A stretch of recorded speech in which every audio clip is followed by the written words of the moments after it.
Oh, that'll be nice. Well, we've turned 10 o'clock, Jessica. I think we'll kick off. All right. Thank you all for joining us today. Welcome to our monthly webinar. My name is Jessica, and I'll be hosting this webinar today. So for today's updates will come from Glecellie Castro, one of our graduate consultants, and also Gary Rowe, our senior CEO and senior consultant.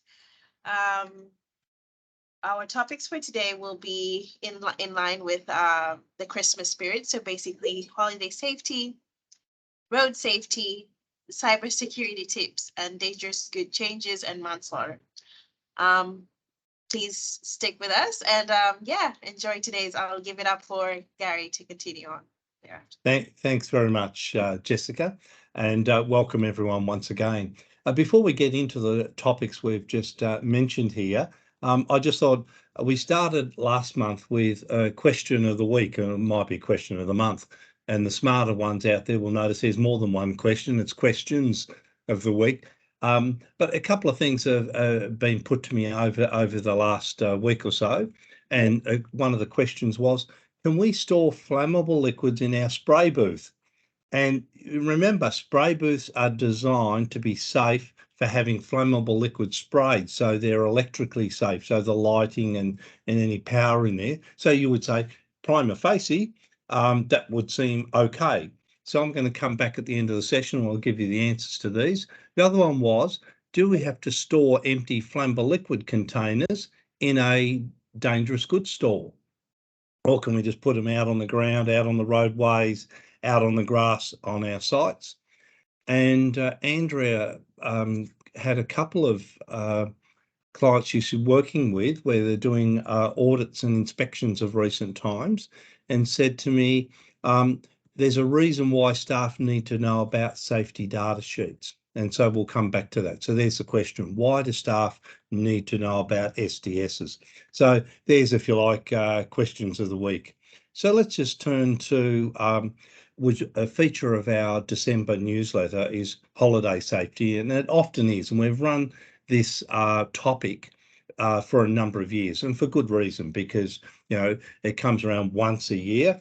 It's not something we're familiar with. So what I've chosen to do, rather than to repeat all of the advice we've given in prior editions of our December newsletters, which you can go onto our website and draw down if you have an interest in the more detailed articles on holiday safety. What I've picked up is just maybe the things that to me I thought were the most common risks, and I've picked out, not only from myself but from our team, the top 3 tips for each area. So under water safety, the key things that jumped out to me was, number 1, only swim in a safe area and with others, not alone. So there's your starting point for water safety. You've chosen a safe area to do that, whether it's a swimming pool or a safe part of a lake or river or a safe part of the beach, and not all of them areas are safe, as we know. You've already kicked off, I think, a big part of the proportion of safety, just with that number 1 tip. Second one, watch children and provide flotation devices for them, in particular if they're not strong swimmers or any doubt whatsoever. When in doubt, flotation devices to help with younger people. Might help some of us older people as well. And another one is stay within your limits. I remember when I got my bronze medallion back in secondary school, and the principal gave me the bronze medal, and we were inland in Bendigo, so I had no idea of the ocean and the beach, but he did, and he said to me, Gary, just be aware when you go to the ocean, it is so much more powerful. So the ocean is more powerful. Don't think the bronze medallion will necessarily carry you through everything. So stay within your own personal limits and have a rescue plan. So water safety, a few little things. I guess with Christmas, we can't ignore electrics. We have it at home as well, powerboard on powerboard and leads. for Christmas trees, etc. And as in the little image here. So my key tips just around this is, so ensure all of your electrical leads and equipment are protected on a circuit that has a safety switch, or RCD, as some people call them, residual current device. If you don't have RCD or safety switch in your home, which hopefully you do have now, you can buy power boards with these on it. And just make sure that way, if anyone spills water, kids touch it, people cut into an electric lead with scissors or a sharp knife or something of that nature, almost invariably you and your family and friends will be safe if your electrics are powered from a protected circuit or power board. So just make sure you do that. There's number one for electrical safety straight away. Check that your smoke detectors are working in case there's any fault in the wiring or you set fire to your tree or something. And avoid the temptation to do unqualified electrical work. So many of us think we're pretty clever and we can do some of this stuff. Although I personally like to just stick to what I can plug in, commercial devices, and if you like, make sure they're not overloaded. Slips, trips and falls. Just a couple of little points I thought I might mention to you. I'm not sure if you've heard this, but if I went to the Monash University Accident Research Centre a little while ago to look up the data around slips, trips and falls. Here's a couple of things you may not have heard or been aware of. More people die each year in Australia from falls than in fires and sharks. So everyone's, sharks and bushfires and whatever. Guess what? More Australians die every year from falls than we do in any year whatsoever, from shark attacks that scare people to bushfires, etc., and even the worst bushfires. So falls account for 30% of all Australian accident fatalities. So for every accident fatality, a third of them are from falls. Half of fall hospitalisations involve slips and trips at the same level. Everyone thinks, they're falling off the roof, and some may. I just thought I'd share with you, half of fall hospitalisations where people fall and are hospitalised, half of them were slips and trips at the same level.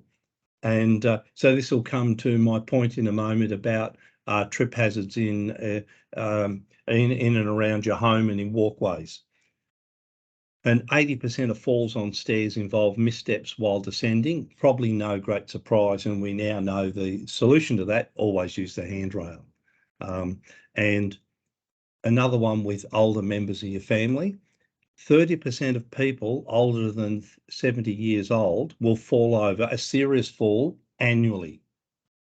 Right? So a third of people over 70 years of age, a third every year, have a serious fall. Not all totally serious, but not just, I tripped over and I'm okay, but they may well have sprained their wrist or broken their hip or concussion the head or whatever it may be. So there's I thought you might be interested in just some recent statistics on slips, trips and falls. And of course, the other big one with the Christmas period with falls is we're getting up on ladders and possibly getting up on the roof as well. So just the caution there. So maybe pick out my tips. Plan how you're going to safely access the roof and place Christmas decorations. So we're not saying, we're not the fun police saying don't do it. If you want to decorate your home in the tree, then you should do that. What we want to do is plan how you can do that safely. Have the right equipment. Use good quality, stable ladders. A lot of people have old rickety ones and they've kept it for 20 or 30 years. Consider going to Bunnings or one of the other hardware stores. Got lots of great new stable ladders, step ladders, fold out ladders, ladders with little platforms on that fold away when you finish with them in the Christmas period or fold up in the garage. So consider those. And if you're unwell or have balance problems, simply, or in doubt, stay low. That's it. If you don't feel well or you don't feel stable at heights, stay low. Let somebody else who's fitter and maybe younger and fitter who can do those tasks that might need to be done in terms of that might pose a risk in terms of slips, trips and falls. I thought you might be interested just in those little stats on slips, trips and falls, which many people are not aware of. Camping risks. This would be a whole session in itself, as you well know. What type of camping are we talking about? Going right around Australia or in the deserts, Australia with four-wheel drives? Are we talking significant camping elsewhere, rivers and lakes? Or are we just talking day trips, down to the beach or something of that nature? It's no surprise there's an increase in traffic, so on the travels there. Select a safe area, and most, I don't know about you, but we've probably always thought shade under trees, and also if there was a storm, you're getting some protection, and you've probably worked out, unfortunately, both those are a problem. The shade is actually probably the branch that's going to break off and crush your tent and maybe your car, as we've shown in our newsletter in one of the images. And the other one is that during a storm, the trees are more likely to attract lightning. So in fact, you don't go under the trees in the storms, and you don't go under them, unfortunately, for shade, at least not for permanent shade, as in where you're going to park your vehicles and pitch your tents. So there's a few of our key little tips around water, Christmas electrics, slips, trips, falls, and camping. And what backs on to holiday safety, obviously, with a few days off, whether you're having a long break or a short break, there's quite a few public holidays, and hopefully some warm weather. We know we've had a very wet and cold winter and spring, and they tell us a wet and cooler summer. However, we're going to get some good days when we're going to get out and about. Here's Gary Rowe's tips. First, on road safety. Of number one, by far the biggest tip I can share with you, everyone will tell you something else. Don't be in a hurry. I'll repeat that. Simply, when you hop in the car, don't be in a hurry. The moment you have in your mind, I want to get to the campsite or to wherever by 4 p.m. or by 5 p.m., the moment you set your own mental time you want to be somewhere, it puts unconscious pressure on you to overtake, to go through an amber light, to just get past that slow truck, that slow vehicle with a camper van or whatever it may be. So number one, just simply, when you hop in the car, try and avoid being in a hurry. And obviously, I would say if you're going really slow, try and get out of people's way, but simply avoid being in a hurry. Be patient and courteous, even if the other people are not. Some people say, well, I'm only going to be courteous if they are. And I would simply say to you, okay, let them get through. All right, they cut you off, or they creeped up on the left-hand side and snuck in the front of you. It's discourteous, but just try and keep you cool, and we'll wear that. We don't like it, but we'll wear that. And the third one I can give you is Gary Rowe's tips for road safety, is just be well rested for long trips. Most of us are not used to driving long distance. If you happen to be doing like 10-hour days or 12-hour days, and someone say, oh, well, you shouldn't be doing that. Well, some people do. They choose to get there in a long day. That's not illegal or necessarily improper, particularly fit, healthy, and well rested to do that, and everything else being fine. So, but if you're not used to doing such long driving, obviously be well rested to start, and frequent. And we suggest at least every 2 hours, at least a short stop. And another little interesting one I thought you might be interested in is a bit of research I saw out of the US that car safety technology does save lives. So a bit of a study, and this rang true to me when I read the article about they've actually measured the cars with and without this technology, and looking at the the accident rates and severity. And I thought back a number of years ago, and as a safety engineer, I was somewhat cynical of electronic stability control. I don't know if you know what that is. If a car starts to slide sideways, it'll lock one of the wheels or take power off and adjust braking between all the various wheels. Very clever technology, how it even knows that it's got to do this at any given time. I still don't know, even as a safety engineer. Very, very clever stuff. But I thought to myself, I've probably done in my driving life probably about 1 million kilometres, and I can't remember ever the time ever needing ESC, electronic stability control. And can you believe it? A number of years ago, I bought a little MX-5 sports car, and it had ESC. So, oh yeah, that's nice. And I was on the Gradation Road. I was overtaking a vehicle, and a car came out from behind a shrub. So I had a clear road ahead initially, but now a car's right there in front of me. And I threw the car back in to the left between two other cars. And that might appear to be discourteous, but I wasn't anticipating the need. And I thought, this car's going to fishtail. It's going to go wild. And this ESC, electronic stability control, did a couple little twitches. And I was just sitting there calmly between the two cars, one behind, one in front of me. We're just driving along normally, and the other car proceeded past.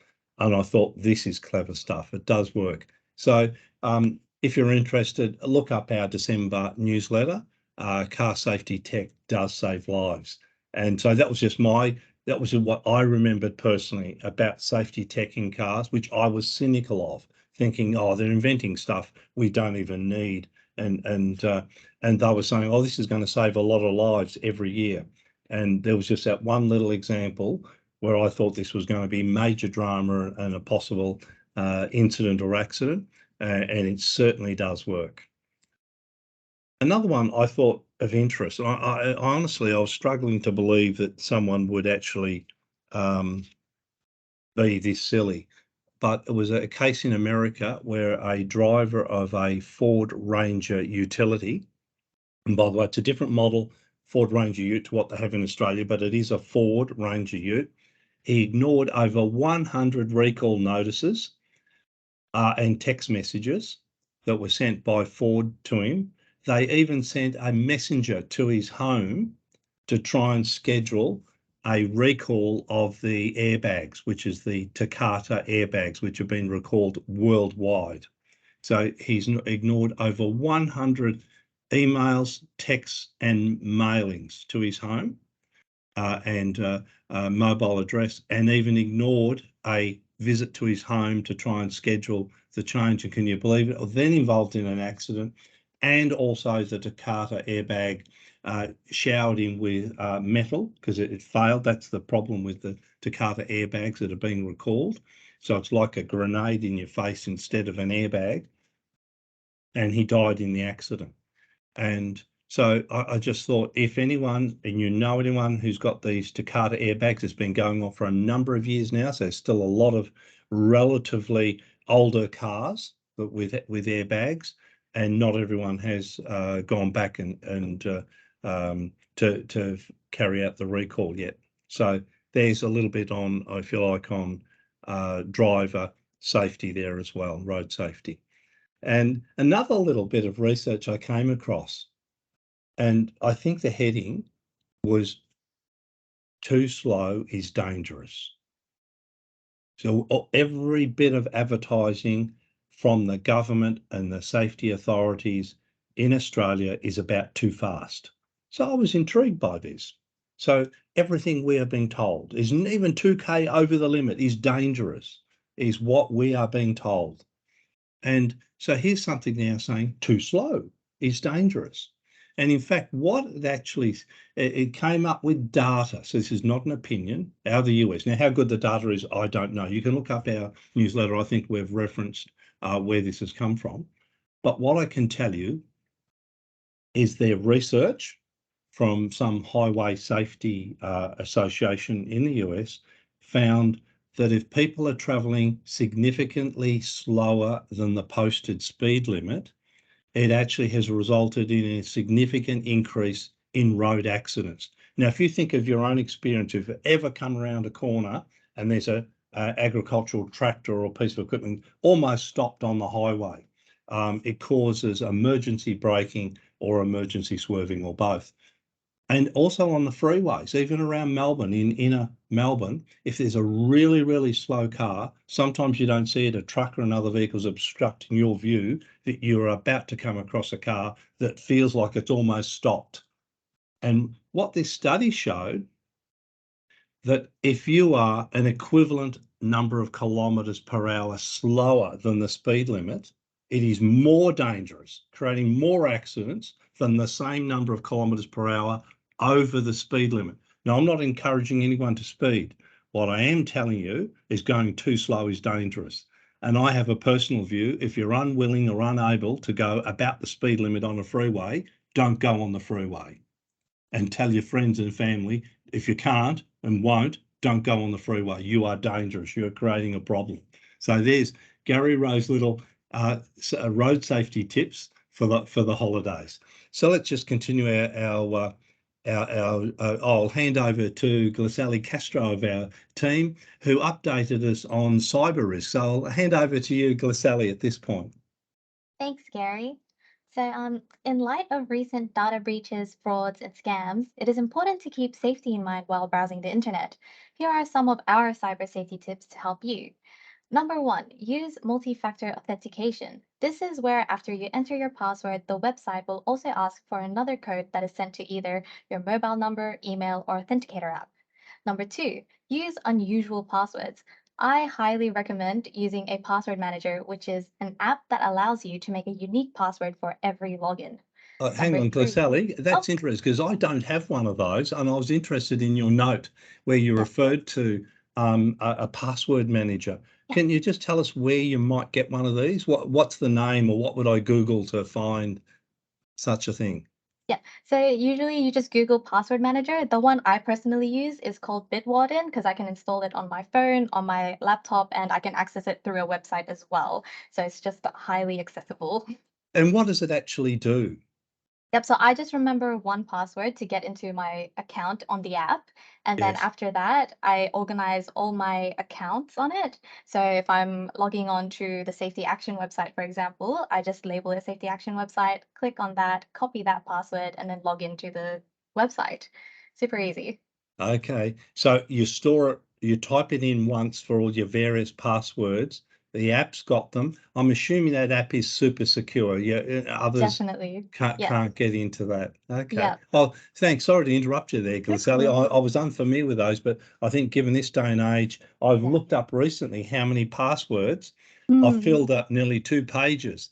Everyone wants a password now for everything. banks, Yeah. health insurance, car insurance, toll That's true. roads, whatever. You've got to have a password. Yep. Yeah. Yeah. There you go. Okay. Highly recommend that. Thanks. Okay, number three, be wary of unfamiliar links. Always think before you click. Number four, keep your software and computer systems up to date. Updating them means that you get the latest security patches, making your computer less vulnerable to attack. And Number now, five, oh, Sally, oh, sorry, Sally, on that, that's another very good point. I have my laptop and my Apple um, iPhone set to automatic update, yes. but they don't always do it because it had a glitch the other day. And my Oh, brother said, try going in to update your software. And when I went in, there was an update ready to go. hmm, So just maybe my tip, Glecellie, is to our listeners as well on that good point, is periodically go in, maybe at least once a month, and manually check, even though you've got set to auto, for whatever reason. Sometimes there's a glitch and it's sitting there, the update, and it didn't upload. that's right. That's right. Yeah. Yeah. Thanks, Gary. Yeah, number five, use antivirus software. These are apps that detect and remove malicious software before they can do any permanent damage. Number six, don't open email attachments from unknown people. I know Gary has been receiving fake emails, and in his words, always look at the final part of the email path, and if you don't recognize it, don't open it. Yeah. And last but not least, number seven, don't use unsecure networks such as free Wi-Fi in public places. This makes you vulnerable to attacks where hackers can eavesdrop on or modify the information you are sending out from your computer. Hopefully, these tips help keep you safe on the internet. And if you have any specific questions, please direct them to your IT department or specialist. Thank you. Thanks, Glecellie. That was terrific. Thanks for that. And very timely as well. Just a couple of more things before we come to the questions of the week. In our newsletter, we showed that there's been changes to the manifest quantities in the dangerous goods regulations for some of the states of Australia. So what we've prepared is a fact sheet with a table by state. So you can quickly look that up. All of our retainer clients, safety helpline clients have already got this. Although if you haven't, then you can certainly call us. But certainly we're happy for our readers and webinar participants today, if that's of interest to you, to have a one-page double-sided table for the whole of Australia, what the chemical class of chemical is and what the manifest and other notification quantities are. That puts it all in one place for you. So that's available, and Jessica or any of the admin team can email that out to you. The other one, which I thought was interesting, I believe is the first manslaughter charge in Victoria. There has been manslaughter charge, I think, in Queensland and I think possibly elsewhere in Australia already under the section 39G1 of the Victorian OHS Act. A director has been charged, and this is a director of a masonry business who was actually operating a forklift on a slope, which overturned and crushed a worker. And so because this is still in play, we can't comment too much, and we'll wait until it's actually been heard in court and we can talk more about maybe opinions about this. But the only opinion or comment that I can make to you quickly at this early stage, because I know none of the details, is that the reason that the charge is there is because the person is unable to say, I'm not aware of it, because the person was actually operating the forklift. And we found this similar with the earlier reckless endangerment charges. Invariably, the people that get charged are the ones closest to the accident. That is the immediate supervisor, the immediate manager or co-worker. In this case, a director who you might think is normally in an office or in another location is actually a director of probably a small business who's actually probably the site manager and possibly the supervisor of the job. So in reality, what we're finding, whether it be earlier reckless endangerment charges, section 32 in Victoria, or section 39G manslaughter in Victoria, invariably WorkSafe are finding that the person closest to the event is the easiest one to make charges against. So I just share that with you. If you or any of your managers are close, then just be cautious of that. So there's just a couple of recent bits of news. So we're coming up to the end of our brief 20-minute, half-hour webinars each month. They just keep you up to date with key things happening in the world of workplace health and safety. The three questions that were posed just in recent times to us. So number one, can I store my flammable liquids in the spray booth? I already alluded to you earlier, spray booths are designed to be intrinsically safe for electrics and sparks and ignition sources. So clearly you can store flammable liquids in a spray booth. The only proviso I would add is one, ideally it's not appropriate and ideal. So you should have a separate storage location for quantities. Secondly, storing it there might obstruct use of the spray booth or even emergency exit. But one of our clients said, oh, we need to condition the flammable liquids that we're going to spray, and the spray booths are kept warm. So they had it in that area. So the answer is legally you can, just be aware, ensure that people can use the spray booth correctly and safely, and particularly not blocking or obstructing exit paths. So there we go. The other one is empty flammable liquid containers, and we've seen these on lawns. We've seen them standing up and some tipped over in roadways on sites of factories and other areas, or just on a pallet somewhere. beside a roadway or on a lawn. And the short answer is the DG regs, dangerous goods regs, say you must treat empty flammable liquid containers as if they are full. So the residues in them, the fumes that could come out will be flammable. The residues are flammable and also toxic, and therefore cannot be allowed to flow to the stormwater drain or contaminate soil. So it is much better that they're kept in a bunded area. And the exception is if you actually wash the containers out and take off the DG labels, they are no longer regarded as dangerous goods, and you can store them anywhere on the lawn, on the road. They can be tipped over. They don't have to be in a bunded area. So if they have dangerous goods labels on them, you have to treat them as dangerous goods, even though you say they are empty. They will have residues. So there we go on that one. Doing a number of inspections and audits recently with a number of the clients, a team said to me, when they asked staff about the safety data sheets, some of them said, what are they? And the point I would make, and so Andrea of our team suggested I just include this, just a little brief note this morning. Staff do need to know about SDSs. Don't assume they do, because all of us safety people, we do know what these sheets are and what they're for. They're important for staff because it tells them how to safely store and use those chemicals. Tells them what personal protective equipment and precautions they need to follow, and it tells them how to dispose of any waste or spills, and it also tells them emergency and first aid precautions. So this is information the users of the chemicals need to know, not the safety manager or the area manager or departmental manager. It's the workers in the area who need to know about safety data sheets. So if anyone says, what's a safety data sheet and why do we need it? I think there's your short answer. So we've arrived at the end of our time today.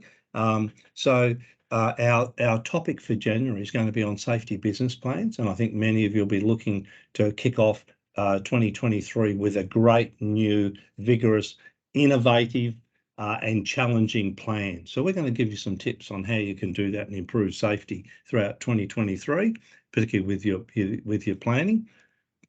And so with that, thank you very much, Jessica and team, and Glecellie, and I'll just hand back to Jessica to finish off the day.